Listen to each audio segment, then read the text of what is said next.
अस्सलामु अलैकुम वरहमतुल्लाहि वबरकातुहू। अज़ीज़ तलबा व तालिबात, उम्मीद है कि आप खैर व आफ़ियत से होंगे। अल्लाह ताला आपको हमेशा खुश व खुरम रखे।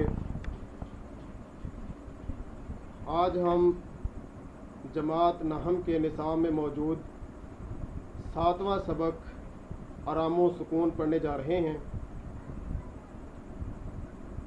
ये सबक सैयद इम्तियाज़ अली ताज ने लिखा और सिनफ़ अदब के अतबार से ये ड्रामा है। सैयद इम्तियाज़ अली ताज सन 1900 में पैदा हुए और 1970 में वफ़ात पाई। आपकी पैदाइश लाहौर में हुई और इनके वालिद मौलवी मुमताज़ अली को शम्सुल उलमा का खिताब मिला। इम्तियाज़ अली ताज ने सेंट्रल मॉडल स्कूल लाहौर और गवर्नमेंट कॉलेज लाहौर से तालीम हासिल की। अपने ज़माना तालिब इल्मी में मुनफरिद अंग्रेज़ी ड्रामों के तराजम करा के स्टेज पर पेश किए। 1932 में मशहूर ज़माना ड्रामा अनारकली लिखा। इनके मज़ाहिया स्केच चचा छक्कन के नाम से शाया हुए और बहुत मकबूल हुए।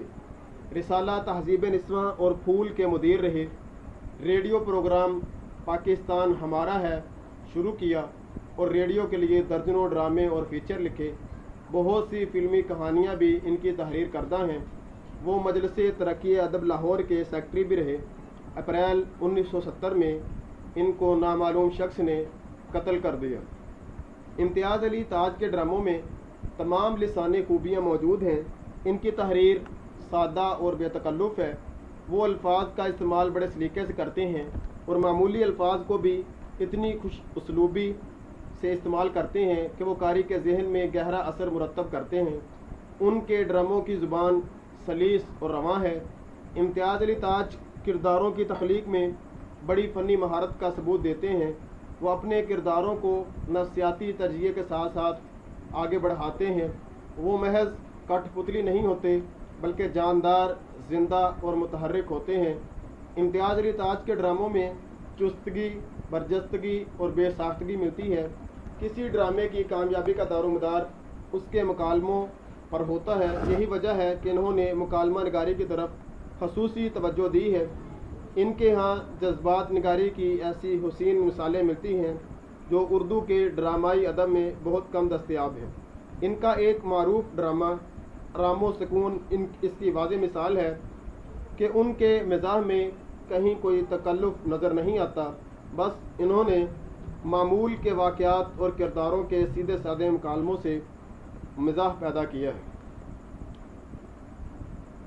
आज हम जो सबक पढ़ने जा रहे हैं आराम व सुकून, इसको पढ़ने के 5 मकासद साहिब किताब ने नकल किए हैं। पहला मकसद तलबा को संजीदा तहरीर और मज़ाहिया तहरीर के फ़र्क से रोशनास करना। तलबा को बताना कि मज़ाहिया तहरीर सिर्फ़ हंसने हंसाने की चीज़ नहीं बल्कि इसके बैन सतूर दर हकीकत कुछ पैगाम पोशीदा होते हैं, छुपे हुए होते हैं जिनको जानना ज़रूरी होता है। और तीसरी बात, तलबा को इंसानी मुआशरे के मुख्तलिफ़ किरदारों के बोल चाल से रोशनास करना। और चौथी बात, तलबा को मुकालमा निगारी के फ़न से मुतारफ़ कराना कि किस तरह जब आपस में तकल्लुम किया जाता है, गुफ्तगू की जाती है, तो किस तरह आपस में मुकालमा किया जाता है। और पाँचवीं और आखिरी चीज़, इस मज़ाहिया तहरीर के तवस्सुत से बीमार की तीमारदारी के तरीके और सलीके से आगाह करना।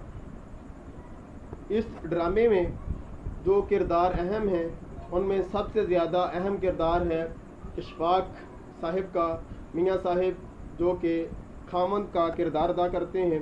दूसरा किरदार उनकी बीवी का है और तीसरा किरदार डॉक्टर का है और चौथा किरदार नौकर यानी लल्लू का है और पांचवा किरदार सक्का पानी लाने वाला जो है उसका है, माशकी का किरदार है।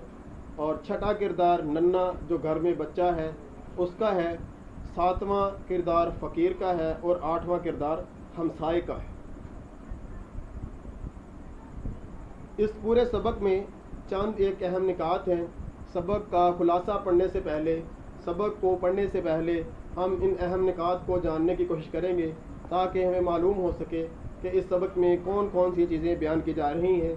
सबसे पहली चीज़ खामद का बीमार होना, फिर डॉक्टर का आराम का मशवरा देना, बीवी के डॉक्टर से सवालात और नौकर को झड़कना, सक्के की डांट डपट करना, घंटी ना मिलने पर शोर करना, बच्चे की गाड़ी की आवाज़, फ़ोन की घंटी बजना, बीवी का इस्तिफसार, हमसाये के हारमोनियम की आवाज़, बच्चे का रोना, फ़कीर की सदा, बीवी का शोर, मियाँ बेसुकून हो जाना, मियाँ का बेसुकून हो जाना और दफ्तर जाने की तैयारी करना, आराम हासिल करने के लिए, सुकून पाने के लिए मियाँ का घर छोड़कर दफ्तर चले जाना या दफ्तर जाने की तैयारी करना, ये पूरे सबक का जो खुलासा है उसमें पाए जाने वाले अहम निकात हैं। अब हम इस सबक के खिलाफ खुलासे को पढ़ने की कोशिश करते हैं। मियाँ इशफाक साहब काम की ज़्यादती की वजह से बीमार हो गए। डॉक्टर साहब ने आराम का मशवरा दिया। बेगम डॉक्टर की तशखीस से मुत्तफिक हैं और वो कहती हैं कि मियाँ उनकी बात की ज़रा परवाह नहीं करते। मैं कई बार उन्हें काम के साथ आराम का मशवरा दे चुकी हूँ, लेकिन मियाँ उनकी बात नहीं सुनते। बेगम साहब घरेलू कामकाज की गर्ज से कमरे से रवाना होना चाहती हैं। जाते हुए इशफाक साहब को ताकीद करती हैं कि आराम कीजिए, अगर ज़रूरत महसूस हुई तो करीब रखी हुई घंटी बजा दीजिए। लेकिन घंटी कहाँ है, ये इस बात के ऊपर फिर शोर किया जाता है। तलाश जारी है। इतनी ही देर में दरवाजे पर दस्तक होती है। सवाल करने पर मालूम होता है कि सक्का आया है। बेगम साहिबा जो पहले ही घंटी ना मिलने पर बरहम थीं, बाआवाज़ बुलंद फरमाती हैं कि सक्के से कहो कि वक़्त पर आने की आदत बनाए। इतने में लल्लू पर खाम खा बरहमी का इजहार किया जाता है, गुस्से का इजहार किया जाता है। फिर बेगम साहिब से दरियाफ्त फरमाती हैं कि खाने में क्या पसंद फरमाएंगे। इसी दौरान नन्ना पिट गाड़ी से खेलने लगता है। बेगम के सख्ती से मना करने पर बच्चा बाआवाज़ बुलंद रोना शुरू कर देता है। बेगम साहबा जैसे ही रुखसत होती हैं तो झाड़ू फेरने लगता है। एक शोर ख़त्म नहीं होता कि फ़ोन की घंटी मियाँ को उठने पर मजबूर कर देती है। मियाँ मजबूरन फ़ोन बंद कर देते हैं। फ़ोन बंद करना उनकी बीवी को नागवार गुजरता है। इसी शोर शराबे में मज़ीद इजाफा साथ वाले घर से एक अंग्रेज़ी बाजा बजने की आवाज़ आती है। फिर बच्चे की चोट लगने से बच्चे की आवाज़ इस माहौल को और पुरशोर बना देती है। ऐन उसी वक़्त एक फ़कीर की आवाज़ इस शोरज़दा माहौल में शामिल हो जाती है। इस सारे शोर शराबे से मियाँ घबरा जाते हैं। ये शोर मियाँ के बर्दाश्त से बाहर हो जाता है। मियाँ नाचार होकर अपनी शेरवानी और टोपी मांगते हैं। बीवी के पूछने पर बताते हैं कि मैं आराम व सुकून के लिए दफ्तर जा रहा हूँ। ये मुख्तसर खुलासा है जो सबक आराम व सुकून का आप लोगों ने, आप अहबाब ने याद करना है। तमाम तुल्लाब इस खुलासे को नोट भी कर लें, लिख भी लें और याद भी कर लें। इंशाअल्लाह अगले सबक में हम इस सबक की तशरीह करने की कोशिश करेंगे। तब तक के लिए अल्लाह हाफ़िज़।